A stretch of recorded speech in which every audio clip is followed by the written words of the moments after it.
Hello, my lovely drivers. I'm going to share with you 2 driving techniques that will help to make you a safer and more confident driver. I guarantee that these 2 techniques will work in any country because they are based on international driving principles. Your country's driving laws will vary, drive on the right or the left, whatever, but the principles I'm going to share with you will always work in any country. The first principle I'm going to share with you is about a skill that you already have, but even as an experienced driver, I can guarantee that you're not using this skill enough. That's the skill of anticipation. Anticipation helps you to stay safe if another driver does something dangerous or when there's congestion up ahead. How do we apply this technique? Well, we often talk about keeping your eyes on the road, but which particular bit of the road are we talking about? We're not talking about the bit just in front of your bonnet. This technique means looking way ahead.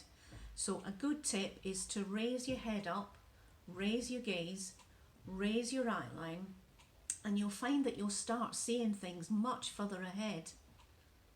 Now, drivers sometimes say to me, "Yes, Moira, but if I'm looking too far ahead, I'm going to miss things that are closer up." Well, there is a way to overcome that too. 4 little words to remind you where to look.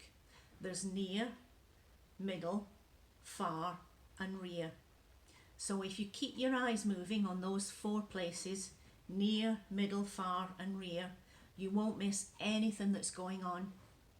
And the benefit is that you'll be able to spot situations that are way ahead.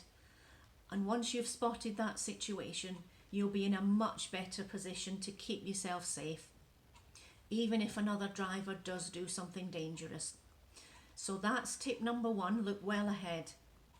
Tip number 2 is to manage the distance in front of you.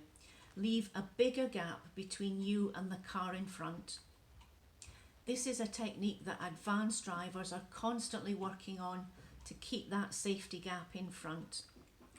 But again, you might wonder, if you leave a gap in front, someone will either overtake you or they'll pull out into the gap. Now that's absolutely true, but it's not as big a deal as we think it is. We don't like being overtaken, but it doesn't actually mean that you're driving slower than the car in front. You're just driving with more air in between you. And yes, some drivers will pull out into the gap, but again, it's not as big a deal as we think it is. They have as much right to be there as you, and they could be turning off again very soon, so it's not a problem.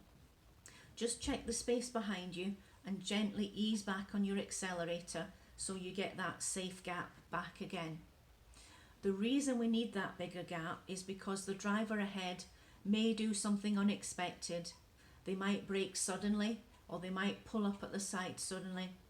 And if you've got a safe gap, you've got plenty of time to pull up without emergency braking, and you will avoid a rear end shunt.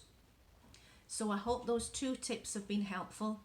I'm Moira Benson, driving instructor from the UK and driving confidence coach, but always sharing international driving principles. So thanks for watching. Wishing you many hours of happy, safe and confident driving.